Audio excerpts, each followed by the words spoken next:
এই কলাবাগানের একটা বাসা থেকে তাকে গ্রেপ্তার করি। রায়ের বাজার হাই স্কুলে যে নবম শ্রেণীতে পড়ে। গতকাল রাত্রে আমরা সিসি ক্যামেরা ফুটেজের মাধ্যমে যেটা দেখেছি যে রাত্রে আনুমানিক 9:30 থেকে 9:30টার দিকে ওখানে একজন যুবক যায়, তার সাথে হয়তো আগের থেকে যোগাযোগ ছিল, তাকে ফোনে ডেকে নেয়। রাস্তার উপরে চলে আসার পরে দুইজনে কিন্তু একসাথে হাঁটতেছিল, কথা বলতেছিল। এই কথা বলার একটা পর্যায়ে তাদের মধ্যে কোনো মনোমালিন্য হওয়ার কারণে এই যুবকের হাতে আগে থেকেই তার হাতে একটা চাকু ছিল, এই চাকুটা দিয়ে উপর্যুপরি পিছনের দিকে আঘাত করে এবং ওই সময় কিন্তু অনেক লোকজনও আশেপাশে ছিল।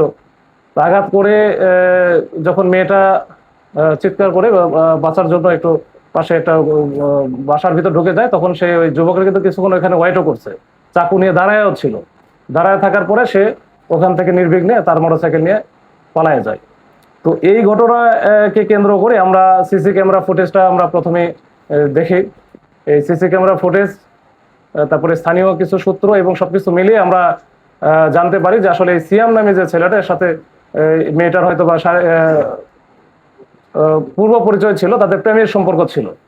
তো পূর্ব পরিচিত ধরেই মাঝখানে হয়তো তাদের মধ্যে মনোমালিন্য বা এই সম্পর্কে ফাটল ধরে। তো এটা হয়তো মেয়েটার সাথে আর একটা সে সন্দেহ করতেছিল অন্য কোনো ছেলের সাথে হয়তো মেয়েটার আবার নতুন করে সম্পর্কে জড়াই গেছে। এইটার ভিত্তিতে সে কিন্তু আসার পরে সে এটা নিয়ে তার সাথে কথা বলতেছিল যে তুমি কেন আরেকজনের সাথে আবার গেলা, এই সেই কিছু ছবিও সে দেখাচ্ছিল।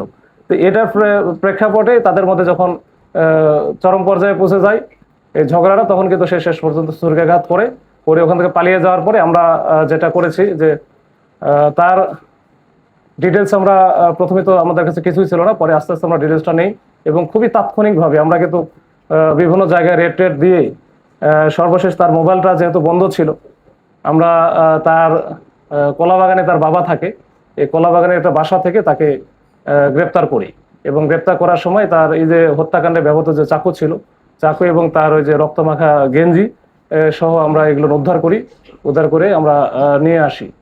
তো এই হচ্ছে সংক্ষেপে এই হাজারীবাগের যে বিষয়। আমরা ঘটনা ঘটার একেবারে অতি অল্প সময়ের মধ্যে 7-8 ঘন্টার মধ্যে কিন্তু আমরা মূল যে আসামি